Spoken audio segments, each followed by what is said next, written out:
The lecture hall buzzed with the usual morning chatter as students filed in for Introduction to Galactic History.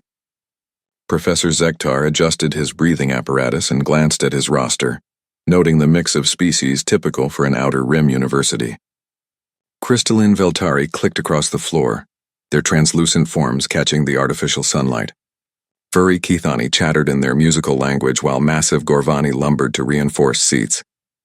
Then there was Sarah Chen, human, unremarkable in every official way. She sat in the middle rows, neither front nor back, wearing standard student attire and carrying a simple data pad.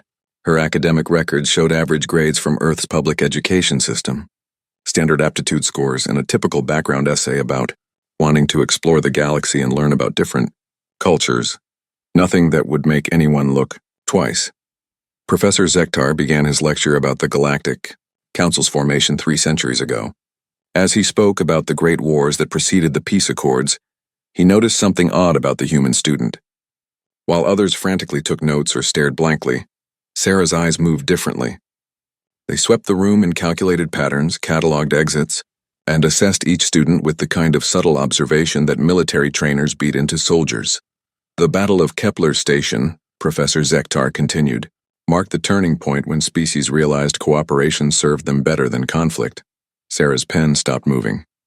For just a moment, her carefully neutral expression cracked, and something darker flickered across her features.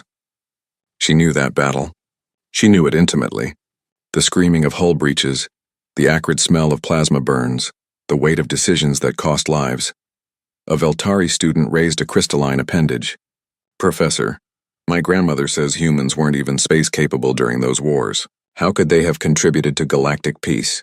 The professor's mandibles clicked thoughtfully. "An excellent question, Sirath. Humans are indeed newcomers to galactic society. They achieved faster-than-light travel only 50 years ago, and have been remarkably peaceful in their expansion." Sarah's laugh was barely audible, but it carried a bitter edge that made several nearby students glance her way. Remarkably peaceful, if only they knew. During the break, Sarah walked to the university's memorial garden. Hidden among the plaques honoring various species' contributions to galactic society was a small, unremarkable stone. Most students passed it without reading the inscription written in Old Terran script, "To those who served in shadows, that others might walk in light." She traced the letters with her finger, remembering faces of people whose names would never appear in history books. Captain Rodriguez, who held the line at Proxima while civilians evacuated. Lieutenant Kim, who hacked enemy systems from inside a damaged fighter. Sergeant Williams, who walked into a reactor core to prevent a chain reaction that would have killed millions. Pretty garden, isn't it? Sarah spun, her hand instinctively moving toward her hip where a weapon would have been. A tall figure in maintenance coverall stood nearby, but his posture was wrong for a janitor. Too alert, too balanced on his feet. "Just admiring the memorial," she replied carefully. The man smiled, and she caught sight of a small tattoo on his wrist. Earth's moon, with a single star above it, the mark of the Lunar Special Operations Division. "Funny thing about memorials," he said. "Sometimes they honor people who are still very much alive. People who might be taking a well-deserved break from their old jobs." Sarah's blood ran cold. "I think you have me confused with someone else." "Maybe so, Sarah, or should I say Commander Chen?" The name hit her like a physical blow.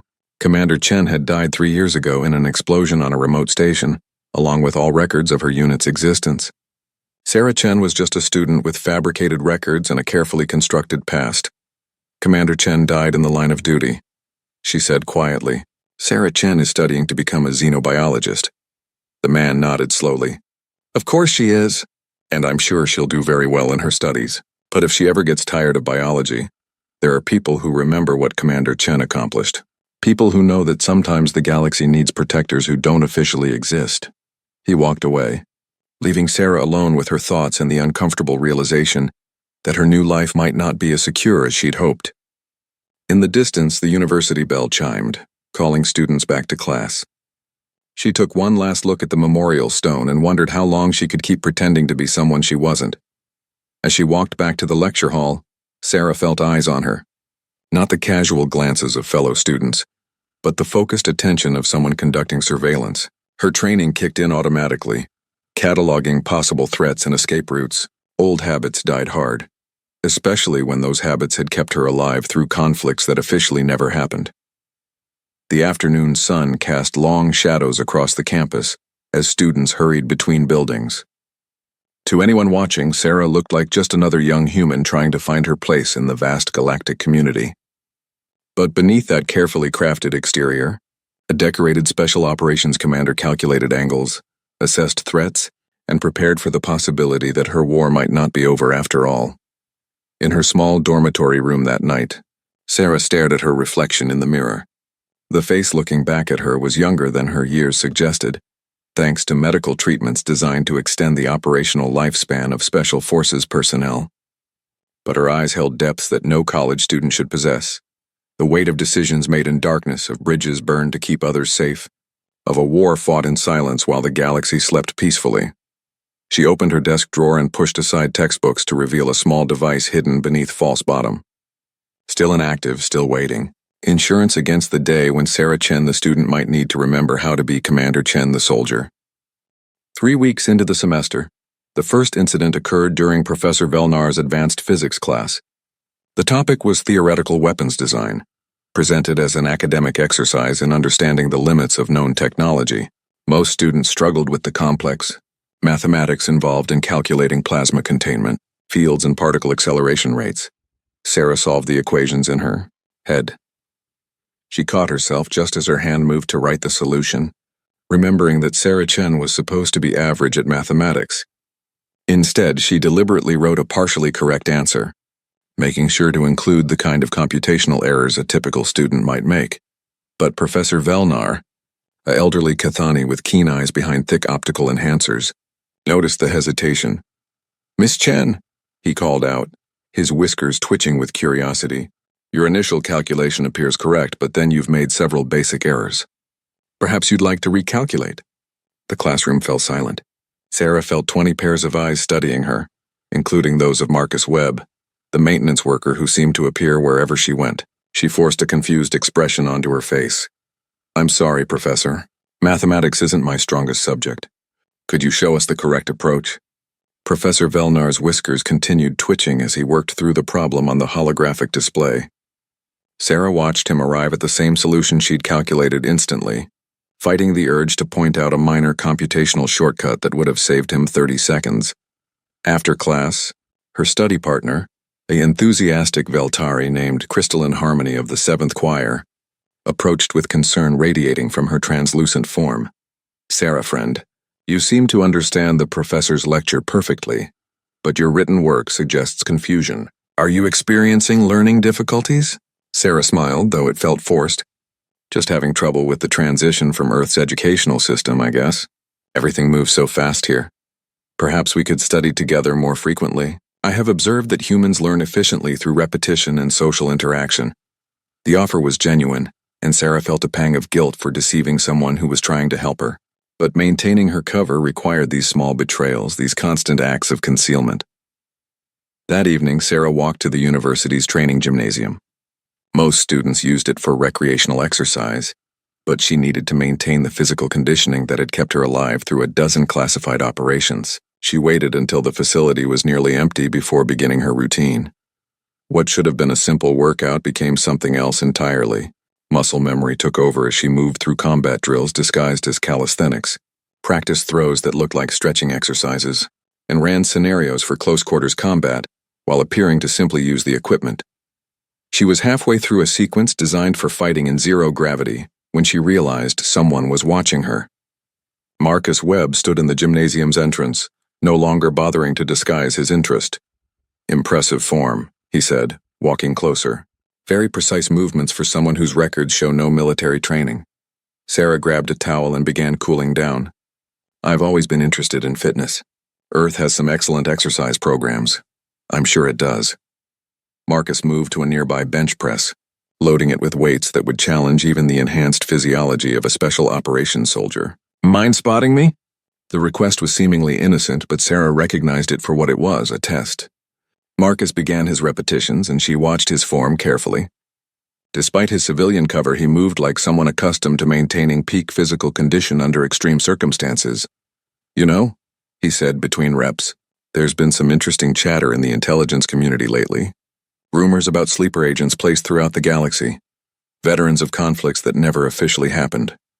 Sarah's hands remained steady on the barbell. Sounds like conspiracy theories to me. Maybe. But hypothetically, if such people existed, they might find themselves in an awkward position. Old enemies don't always stay defeated, and sometimes the galaxy needs defenders who can work outside official channels. He completed his set and sat up, fixing her with a direct stare. Hypothetically speaking, of course. Before Sarah could respond, the gymnasium's emergency lighting activated. An announcement echoed through the speakers in multiple languages. All students and faculty report to designated emergency shelters immediately. This is not a drill. Sarah's training took over instantly. She analyzed the announcement's tone, noting the barely controlled panic in the announcer's voice. Whatever was happening, it was serious enough to warrant a full evacuation. As students began flooding toward the exits, Sarah noticed something others missed. The evacuation pattern was wrong. Instead of directing people to the safest areas of the campus, they were being herded toward the more vulnerable outer buildings. Marcus caught her eye and nodded slightly. He'd noticed it too. The library, he said quietly. Central building. Hardened against everything short of a direct orbital strike. But they're not sending people there. Sarah looked at the panicking students around them. Young beings from dozens of species who trusted that the authorities had their best interests at heart. In her mind, she could hear Captain Rodriguez's voice from years ago. Sometimes the right thing to do is the thing that gets you court-martialed. She made her decision. Fire alarm in the east wing, she told Marcus, moving toward the emergency controls. Force them to redirect to the library. That's destruction of public property. Very serious charges for a student. Sarah's smile held no humor. Good thing I'm just following proper emergency protocols I learned in my basic safety course. She pulled the fire alarm, and immediately the building's automated systems began redirecting the evacuation flow toward the more secure central campus. Around them, students changed direction, with the confused compliance of people trusting in systems designed to protect them. Through the gymnasium's windows, Sarah caught sight of something that made her blood freeze. Dark shapes moving in the night sky. Ships that didn't match any Galactic Council design she knew. Their hulls were scarred and angular, built for war rather than exploration. Marcus, she said quietly, I think our hypothetical situation just became very real. He followed her gaze and cursed in 3 different languages. Those are devourers. But that's impossible. The devourer fleets were destroyed 15 years ago. Sarah's mind raced through tactical possibilities. The devourers had been the galaxy's nightmare. A machine intelligence that consumed entire worlds to fuel its expansion. The war against them had cost billions of lives and nearly broken the Galactic Council. Officially, they had been completely eliminated. Unofficially, Sarah knew better. She had been part of the black operations that hunted down the last devourer remnants in the Outer Rim. Apparently, they hadn't found them all. We need to get these students to safety, she said, already moving toward the exit. And then we need to figure out how to contact someone who can actually do something about this. As they ran through the corridors, joining the stream of evacuating students, Sarah felt the familiar weight of command settling onto her shoulders. Sarah Chen, the student, was rapidly becoming a luxury she couldn't afford. The galaxy was about to need Commander Chen again, whether she was ready or not. The library's main hall filled with confused students as emergency lighting cast eerie shadows between the towering shelves. Sarah counted approximately 300 beings from over 20 species, all looking to the faculty for guidance that never came. The professors seemed as bewildered as their students, checking communication devices that showed no signals. Communications are jammed, Marcus confirmed, studying a military-grade scanner he'd produced from somewhere in his coveralls. Full-spectrum interference. Professional grade. Sarah positioned herself near the main entrance, using the pretense of helping younger students to observe the situation outside. Through the reinforced windows, she watched dark shapes descend from the night sky. They weren't landing. They were positioning themselves around the campus in a pattern she recognized from siege tactics. Sarah, friend. What is happening? Crystalline Harmony appeared beside her, the Veltari's translucent form flickering with distress patterns. The faculty are speaking in worried tones, but they provide no information. Before Sarah could answer, the building's main lights failed. Emergency power kicked in immediately, but the psychological effect was instant. Nervous chatter escalated to frightened calls in a dozen languages. Professor Zektar attempted to restore order. Students, please remain calm. The university's emergency protocols are designed for situations exactly like this. We are safe here until local authorities can assess the situation. Sarah knew better. Through her enhanced hearing, she caught sounds the others missed. The distinctive whine of energy weapons charging, the metallic scrape of heavy machinery moving outside, and something else that made her stomach clench with recognition. The clicking. It started as a barely audible rhythm, like insects communicating in the darkness. But Sarah had heard that sound before, in the outer rim where Devourer scout units had tested human defenses. The clicking grew louder, more complex, as if dozens of mechanical minds were coordinating their next move. Marcus appeared at her side, his civilian facade completely abandoned. "You hear it too, Devourer combat units," she whispered. "They're establishing a perimeter before beginning harvesting operations." The color drained from his face. How many people know what that sound means? Sarah looked around the library at the hundreds of innocent beings who had no idea what was coming for them. On this campus? Probably just us. The clicking stopped abruptly, replaced by an ominous silence that made her skin crawl. In that silence, Sarah heard Professor Zektar still attempting to maintain normalcy, discussing emergency procedures with other faculty members who had no idea they were about to become casualties in a war that officially didn't exist. "We need weapons," Marcus said quietly. "The maintenance level has some industrial tools that could be modified. But against devourers, we need military-grade equipment and about 10 times as many trained soldiers as we have." Sarah's mind raced through possibilities, but there might be another option. She led Marcus to a secluded corner behind the ancient text section, where towering shelves created natural privacy. From her jacket, she pulled out a device that looked like a simple student communicator but was actually something far more sophisticated. "Emergency beacon," she explained. "Quantum encrypted Council military frequency. If there are any response teams in this system, they'll receive our coordinates and situation assessment. If you activate that, command will know you're alive." Sarah met his eyes steadily. 300 students, Marcus. Kids who came here to learn about the galaxy, not to die for it. She activated the beacon just as the first explosion shook the building. The lights flickered, and several students screamed as books tumbled from the shelves. Through the windows, Sarah saw energy beams cutting through the night, striking the campus power grid with surgical precision. "They're disabling infrastructure," she told Marcus. "Standard harvesting protocol. Eliminate resistance capability, then begin systematic extraction." Professor Zektar's voice carried across the library, attempting to maintain authority in a situation spiraling beyond his control. "Students, please move to the center of the building, away from the windows. This appears to be some kind of equipment malfunction at the power station." Sarah made another decision that would have consequences she couldn't predict. She stepped out from behind the shelves and addressed the room in a voice trained to cut through battlefield chaos. "Everyone, listen to me carefully. This is not a power malfunction. We are under attack by hostile forces, and we need to follow proper emergency protocols immediately." The library fell silent, except for the sound of distant explosions. Hundreds of eyes fixed on her, and Sarah realized she'd just blown her cover in the most public way possible. Professor Zektar's mandibles clicked with irritation. "Miss Chen, while I appreciate your concern, I must ask that you allow the faculty to handle this situation.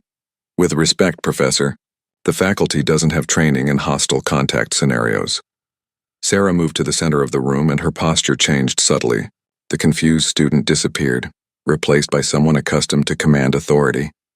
"The attackers have jammed communications, disabled the power grid, and are currently establishing siege positions around the campus.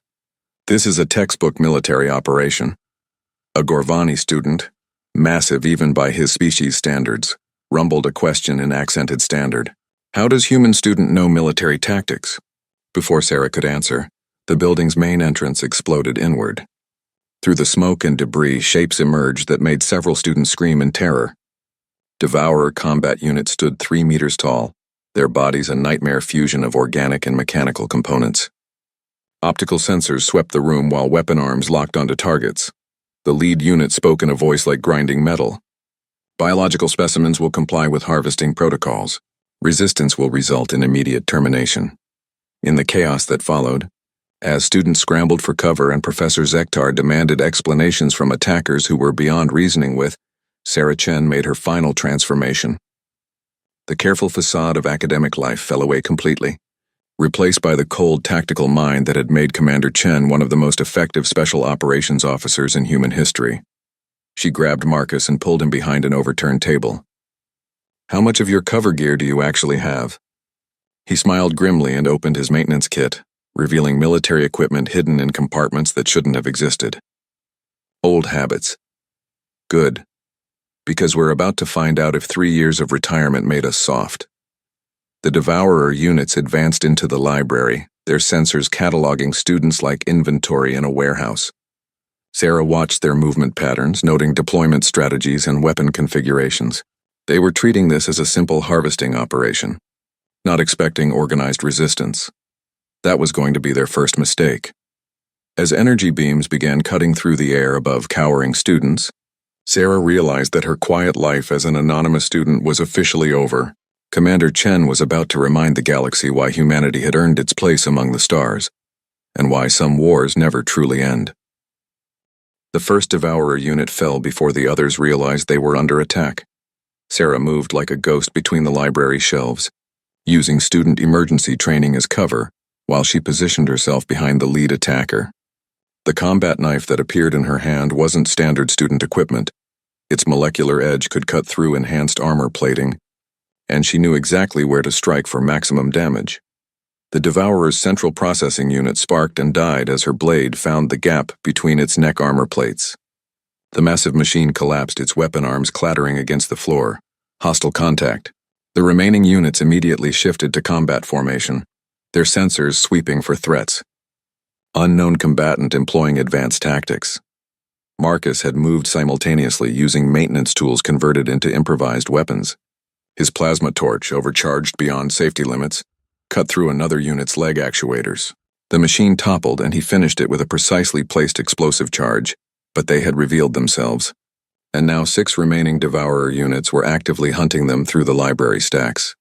"Students, stay down and don't move unless I tell you." Sarah's voice carried absolute authority as energy beams scorched the air where she'd been standing moments before. "Marcus herding pattern 7. Copy that." "Commander." They moved through the library like dancers in a deadly ballet, each action coordinated to drive the Devourer units away from the clustered students and toward the building's more defensible positions. Sarah used her knowledge of the machine's tactical programming against them, exploiting predictable responses to bait them into vulnerable positions. The strategy worked until reinforcements arrived. The library's rear wall exploded outward as a Devourer assault unit, twice the size of the combat models, tore through the reinforced structure. Its optical array immediately locked onto Sarah's position.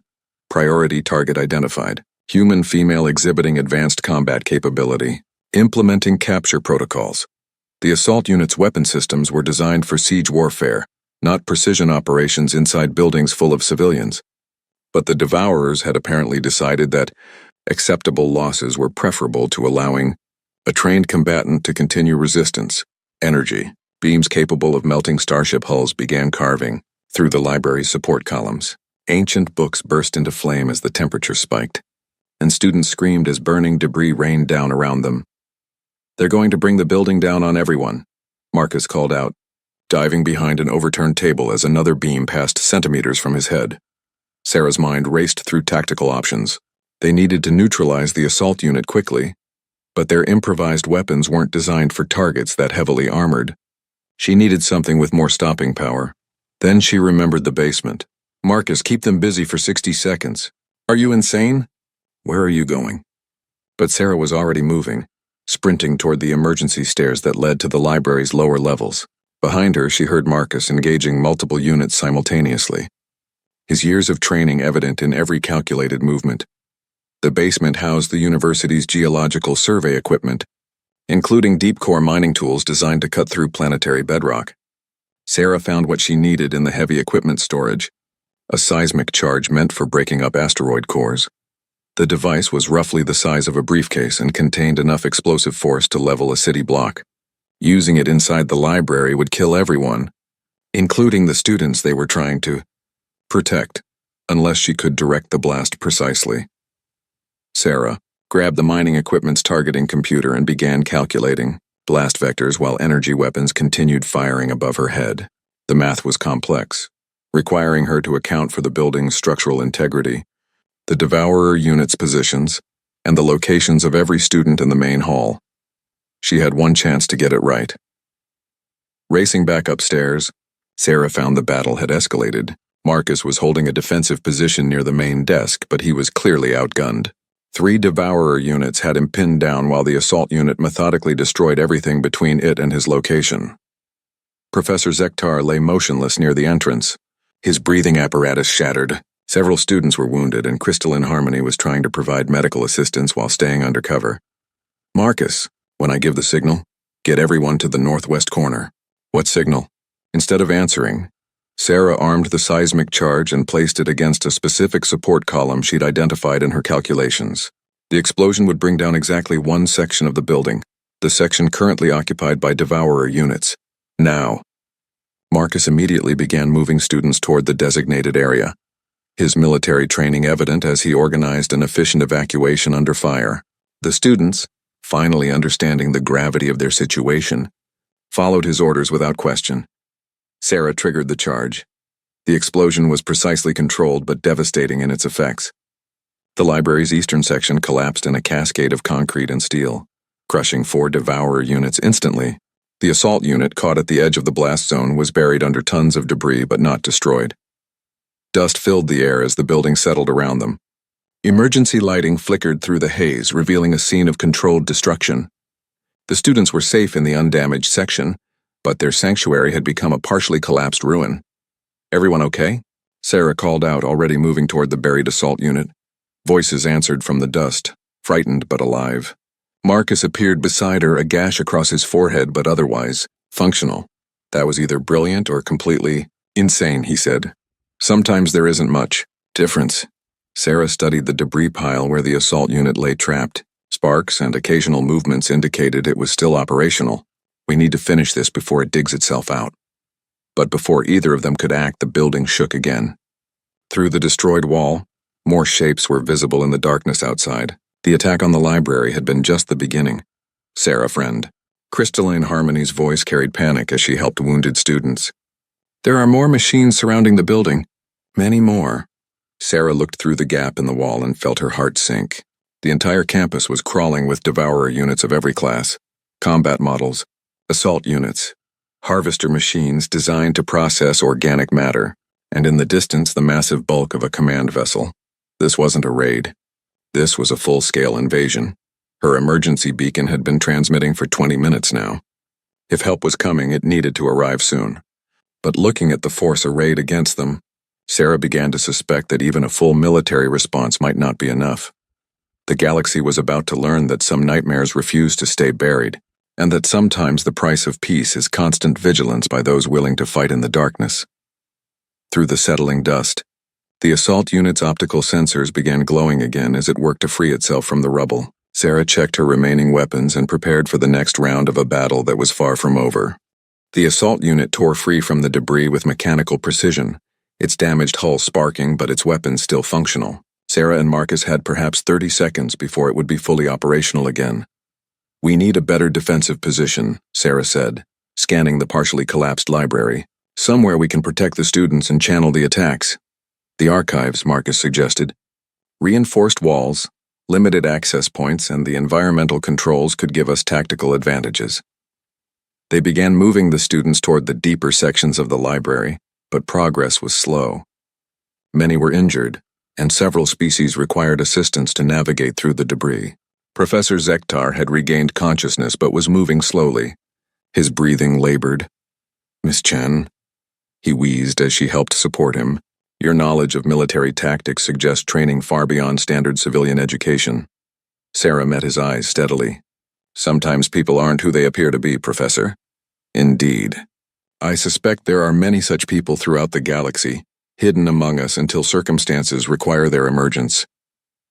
Before Sarah could respond to his knowing look, the building shook again. The assault unit had fully extracted itself and was advancing toward their position, its heavy footsteps crushing debris underfoot. But something else was happening outside.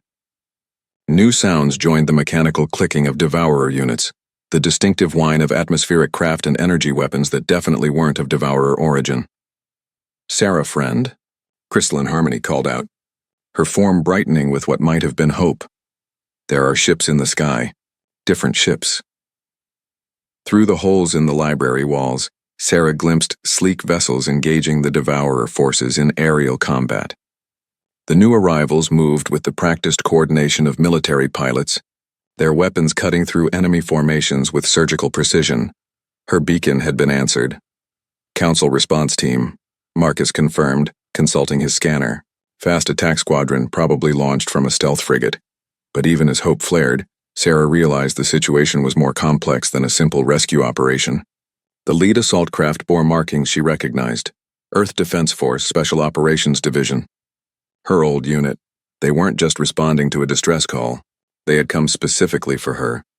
The assault unit reached their position just as the first Council fighters strafed the building's exterior.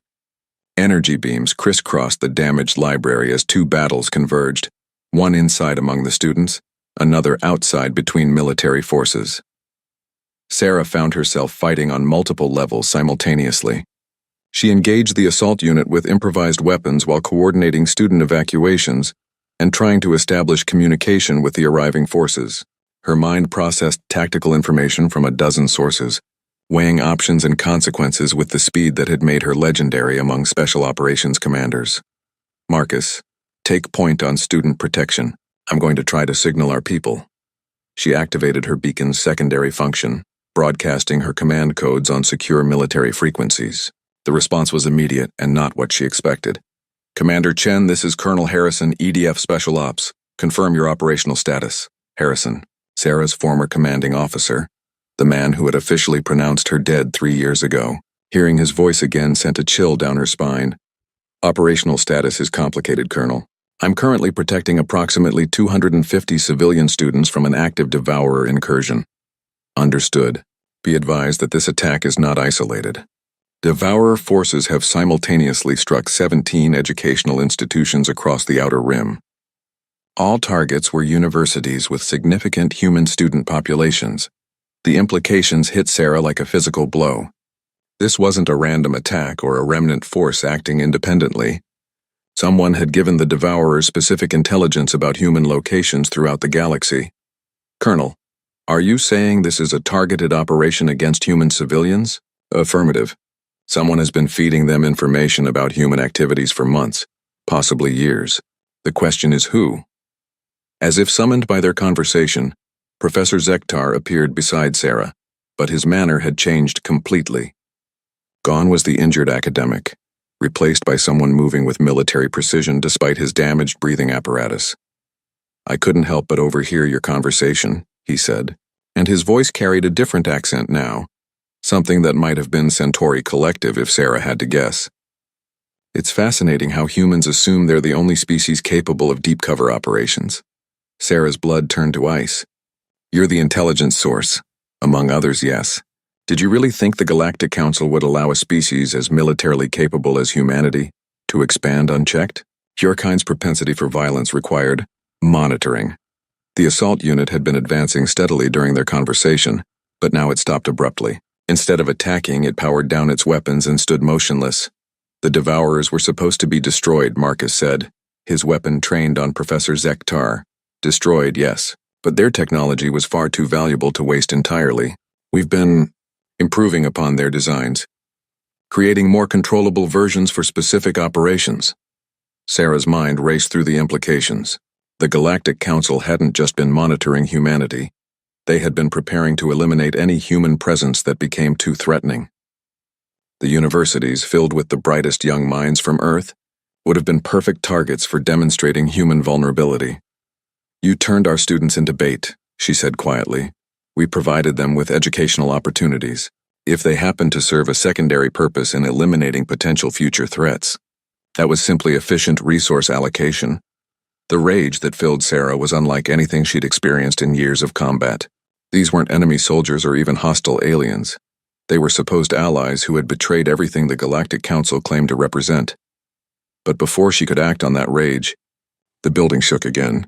Outside, the battle between Council forces and Devourers had intensified. with explosions lighting up the night sky. "Sarah," Marcus called out urgently. "We've got more problems. The response team is taking heavy casualties and there are Devourer reinforcements incoming." Through her beacon, she could hear Colonel Harrison coordinating the aerial battle. His forces were outnumbered and fighting modified Devourer units that incorporated Council technology. It was a nightmare scenario that combined the worst aspects of both military traditions. "Colonel, this is Commander Chen. The attack was coordinated by Council intelligence assets. Professor Zektar, currently in my custody, has admitted to providing targeting information to Devourer forces." The silence that followed lasted several seconds. When Harrison's voice returned, it carried a cold fury that Sarah had rarely heard from her former commander. "Copy that, Commander. Are you requesting permission to interrogate the asset?" Sarah looked at Professor Zektar, who was watching her with the calm confidence of someone who believed he held all the advantages. Around them, students huddled in fear while modified Devourer units closed in on their position. "Negative, Colonel.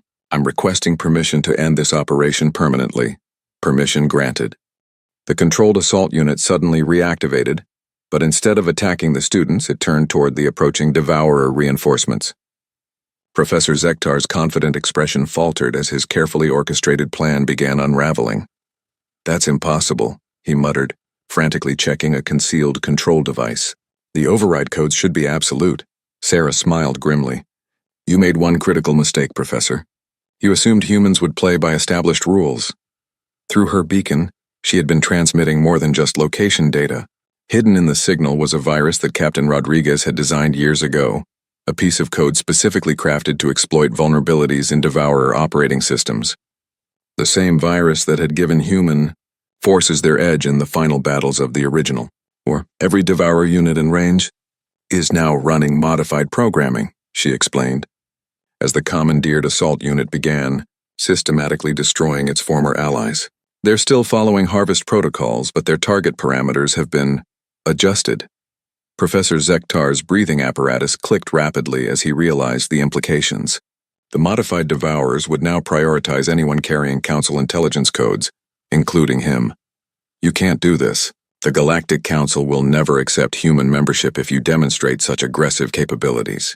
"Maybe," Sarah acknowledged, "but right now I'm more concerned with keeping these students alive than maintaining diplomatic relations with people who use them as bait." The battle outside was shifting dramatically. Colonel Harrison's forces, no longer fighting alone, pressed their advantage as reprogrammed Devourer units turned on their former controllers.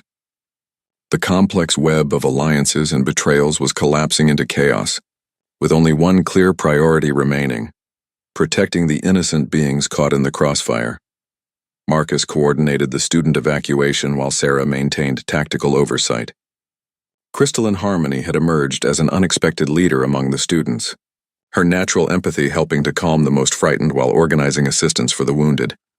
"Commander," Harrison's voice crackled through the beacon, "we've established a landing zone on the campus athletic field. Evacuation shuttles are inbound, but we're still taking fire from Council loyalist forces."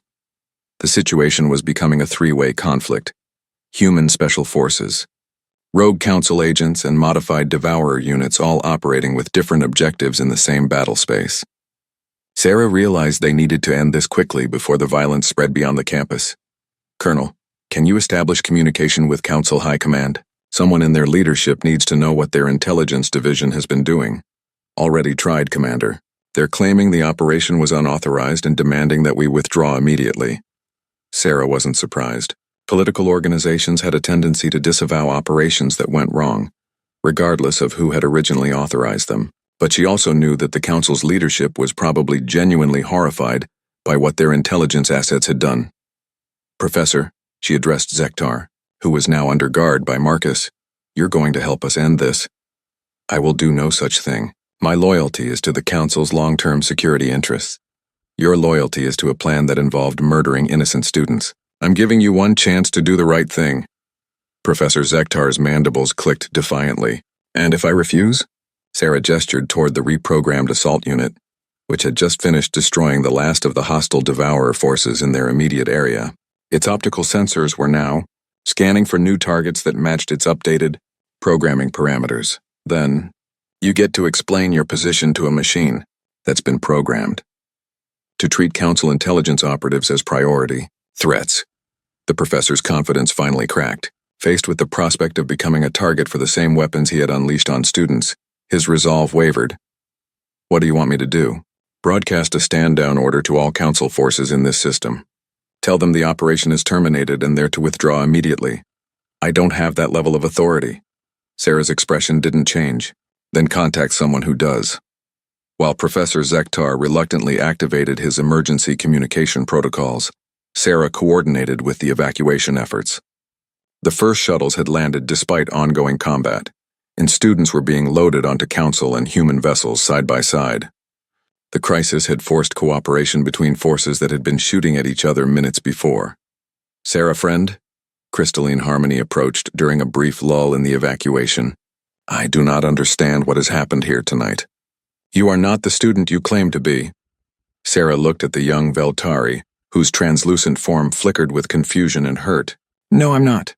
But everything I've done tonight has been to protect you and the other students. The violence you displayed, the knowledge of warfare. These are not characteristics I associate with humans from your academic records. Sometimes people have to be more than what their records say they are. Sometimes circumstances force us to become what the situation requires. Crystalline Harmony's form brightened slightly. You sacrificed your concealment to protect beings you had no obligation to defend. This is a noble characteristic regardless of your true background. Before Sarah could respond, Marcus called out urgently, Commander, we've got incoming. A new group of ships was descending toward the campus, but these bore the official markings of the Galactic Council's diplomatic corps. Unlike the military vessels that had been fighting for the past hour, these ships transmitted peace signals and requested permission to land. This is Ambassador Velkarn of the Galactic Council, a voice announced on all frequencies. All combat operations are to cease immediately. I am here to negotiate a resolution to this incident. Sarah exchanged glances with Marcus. Diplomats arriving in the middle of an active combat zone usually meant that someone very high up the chain of command was taking personal interest in the situation. Colonel, she called through her beacon, what's your assessment of the diplomatic contact? Ambassador Velkarn is legitimate, Harrison confirmed. She's one of the few council officials with a reputation for actually caring about civilian casualties. If anyone can sort out this mess, it's her. The ambassador's ship landed in the cleared zone, and a tall figure in formal council robes emerged. Ambassador Velkarn was a Kethani like Professor Velnar, but where the professor had seemed elderly and academic, the ambassador moved with the controlled grace of someone accustomed to navigating dangerous political situations. She surveyed the damaged campus, the wounded students, and the scattered debris of destroyed devourer units with the kind of expression that suggested someone was going to face very serious consequences for what had happened here. Commander Chen, she called out, apparently already briefed on the key players in the crisis. I believe we need to have a conversation about the future of human council relations. Sarah realized that the immediate battle might be over, but the larger conflict, the question of humanity's place in galactic society, was just beginning. The events of this night would have consequences that reached far beyond one university campus, and she was about to find herself at the center of negotiations that would determine the fate of her entire species. The quiet life of Sarah Chen, the student, was officially over. What remained to be seen was what kind of future Commander Chen could help build from the wreckage of this betrayal. 3 hours later, Sarah stood in the university's emergency command center, now converted into an impromptu diplomatic meeting space. Ambassador Velkarn had established a neutral zone where representatives from multiple factions could address the crisis without further violence. The room contained an unlikely assembly. Colonel Harrison represented Earth Defense Forces, while Council Admiral Thekvar spoke for the legitimate military command. Professor Zektar, now clearly identified as a rogue intelligence operative, sat under guard. Several other individuals had been revealed as intelligence assets from various Council member species, their covers blown by the night's events. The scope of this operation is staggering, Ambassador Velkarn was saying, reviewing data tablets filled with intercepted communications. 17 simultaneous attacks across 8 star systems, all targeting educational institutions with significant human populations. This required coordination at the highest levels of multiple intelligence agencies. Admiral Thekvar, a massive Gorvani whose scales showed the deep scarring of old combat wounds, rumbled his displeasure. The agencies involved exceeded their authority by several orders of magnitude. This was not sanctioned by Council High Command. But someone sanctioned it, Colonel Harrison pointed out. Operations this complex don't happen without approval from very senior officials. Sarah had been studying the tactical reports while the politicians talked. The pattern of attack showed careful planning, with each target chosen for maximum psychological impact rather than strategic value. The goal hadn't been to eliminate human presence in the galaxy. It had been to demonstrate human vulnerability and force Earth into a more subordinate position within galactic society. Ambassador, she interjected. The intelligence assets weren't trying to destroy humanity. They were trying to control it. All eyes turned to her. Sarah activated the room's holographic display, showing a tactical analysis she'd compiled during the evacuation. Look at the target selection. Every university attacked tonight represents a different field of study. Engineering, medicine, xenobiology, theoretical physics. The attackers specifically targeted students who would become leaders in their respective fields. She manipulated the display to show demographic data. If the attacks had succeeded, Earth would have lost approximately 15% of its next generation of technical specialists. Not enough to cripple human civilization, but enough to ensure we remain dependent on Council technology and expertise. Professor Zektar's mandibles clicked with what might have been admiration. Quite perceptive, Commander. Though I would note that the operation was designed to preserve the most valuable human assets while eliminating potential security threats. You mean it was designed to turn us into a client species, Sarah said flatly, technologically dependent and politically subordinate. Ambassador Velkarn studied the tactical display with growing understanding. This explains the targeting of educational institutions rather than military bases or industrial centers. The goal was social engineering on a species-wide scale. And it would have worked, Admiral Thekvar admitted reluctantly, if humans had not demonstrated capabilities beyond our intelligence estimates.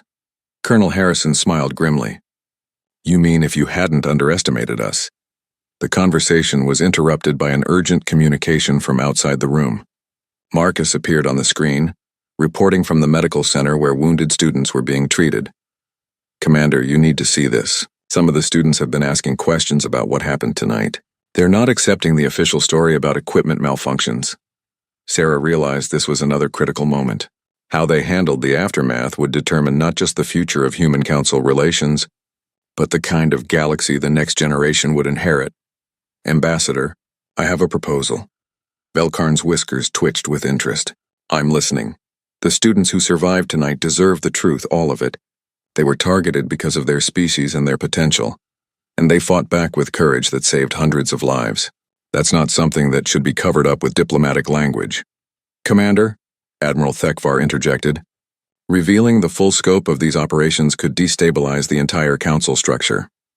Maybe some destabilization is necessary, Sarah replied. These students are going to be the leaders of their respective species in 20 years. If we start their careers with lies and cover-ups, what kind of galactic society are we building? Professor Zektar spoke up from his restraints. You're being naive, Commander.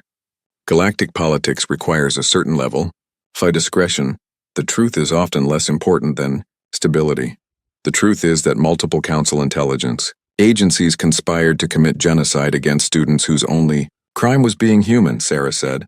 If that's the kind of stability you're defending, then maybe the system needs to change. Ambassador Velkarn was quiet for several minutes, considering the implications. When she finally spoke, her voice carried the weight of someone making a decision that would reshape galactic politics. Commander Chen, your proposal has merit. However, revealing these events will require corresponding changes in how humanity participates in galactic society. Your species has demonstrated military capabilities that our intelligence estimates significantly underestimated. Colonel Harrison leaned forward. What kind of changes are you suggesting? Full council membership with corresponding security responsibilities. Humanity would gain voting rights in council decisions, but would also be expected to contribute to galactic defense operations. Sarah felt a chill of recognition. You're offering us a seat at the table in exchange for becoming your enforcers. I'm offering humanity the opportunity to shape galactic policy instead of being subject to it, the ambassador corrected. Tonight's events have demonstrated that your species cannot be safely marginalized. The question is whether you prefer to be partners or problems. The room fell silent as everyone considered the implications. Sarah thought about the students currently recovering in the medical center, young beings from dozens of species who had faced death together and survived. They represented something new, a generation that had seen through the comfortable lies that previous generations had accepted. There's a third option, she said finally. Instead of humanity joining the existing power structure, maybe it's time to build something better. Something that doesn't require intelligence agencies targeting students to maintain political control. Ambassador Velkarn's expression was unreadable. You're suggesting revolution, Commander? I'm suggesting evolution. The students who survived tonight don't fit into the old categories of species loyalty and political hierarchy. There's something new, and maybe the galaxy needs to become something new too. Outside the window, dawn was breaking over the damaged campus. Sarah could see students from multiple species working together to clear debris and tend to the wounded. No one was asking about species classification or political alignment. They were simply helping each other because it was the right thing to do. Ambassador, she continued, give me 6 months to establish a new kind of educational exchange program. One that's based on cooperation instead of surveillance, partnership instead of control. Let's see what kind of leaders we can develop when we trust them with the truth. Colonel Harrison and Admiral Thekovar exchanged glances. It was a radical proposal that would require both sides to abandon decades of careful political positioning. But looking at the tactical displays showing the night's events, at the evidence of collaboration between species that had been deliberately kept separate, at the proof that young beings could rise above the prejudices of their elders when given the chance, Ambassador Velkarn made her decision. 6 months. Commander Chen. Let's see if the galaxy is ready for the kind of future you're proposing. As the diplomatic meeting continued, Sarah looked out at the sunrise illuminating the campus where everything had changed. Somewhere in the medical center, Crystalline Harmony was probably helping to organize continued student assistance. Marcus was ensuring that the official reports would reflect the heroism of beings who had never asked to become heroes. And across the galaxy, 17 universities full of students were waking up to a new reality. One where their education would include not just knowledge of the stars, but an understanding of the courage required to defend the principles that made civilization possible. Sarah Chen, the student, was gone forever. But perhaps in her place, something better was being born. A future where the artificial divisions that had nearly led to tragedy could be replaced by the kind of unity that made the galaxy worth defending. The war in the shadows was over. The real work of building peace could finally begin.